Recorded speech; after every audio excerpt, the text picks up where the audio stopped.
Et on se retrouve donc pour cette revue de presse de l'économie.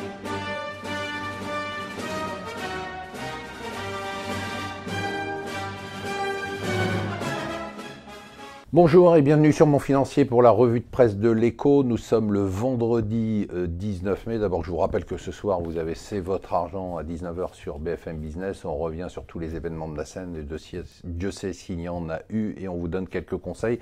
Alors hier, le calme après la tempête, on a eu une ouverture extrêmement violente sur les marchés après la journée de mercredi, et tout s'est calmé.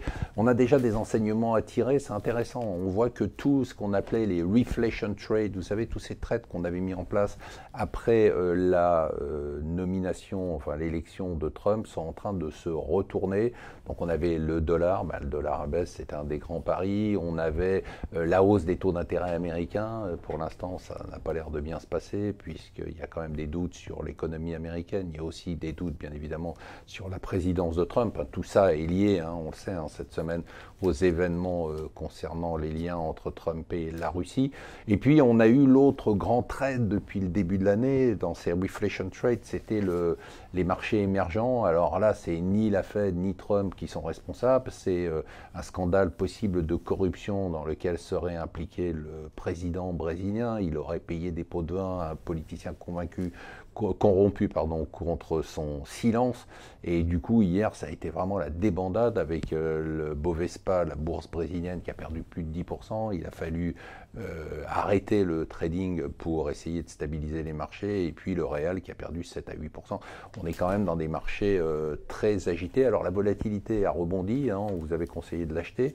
Elle a rebondi, c'est pas spectaculaire. Elle a pris 50%, ça paraît énorme en une journée, mais elle était à un niveau qui était tellement bas que même aujourd'hui, alors qu'elle est à 14-15%, on a des niveaux qui sont finalement des niveaux proches des niveaux bas historiques, ce qui semblerait dire que les investisseurs ne sont toujours pas inquiets. C'est un peu une alerte, un wake-up call, mais pas un renversement de tendance ou une grande inquiétude. Des bonnes nouvelles au Japon. Le Japon, vous savez, c'est ce pays dont on pense qu'il est toujours en crise et où tout va mal. Bon, on oublie juste que le Japon a 2,8% de chômeurs seulement et qu'il enchaîne son 5e trimestre de croissance consécutive.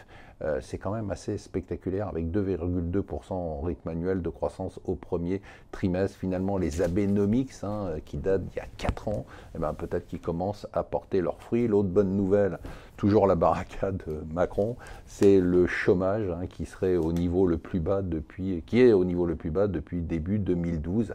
C'est quand même pas mal, il était temps que ça baisse et ça commence à baisser. L'autre bonne nouvelle pour le gouvernement Macron, c'est que selon les derniers sondages, il aurait largement la majorité absolue aux législatives. Donc ça va être assez important aussi. Entre-temps, il y a eu le premier conseil des ministres avec la photo de famille qu'on voit dans tous les journaux et surtout des règles strictes.